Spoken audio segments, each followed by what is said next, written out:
Alas 6 pa lamang yan ng umaga at katatapos ko rin lamang magkape. At dahil nga medyo matrabaho at maproseso ang paghahanda nito, kung kaya't sisimulan ko ng diskartehan.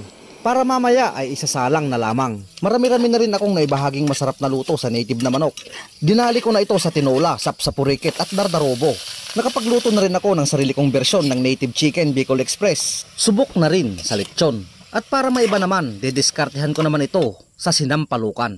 Ang proseso nito ay para ding sa tinola at hanggang sa mga aromatiko, walang pinagkaiba. Nagkatalo na lamang sa asim na sampalok ang nagdadala.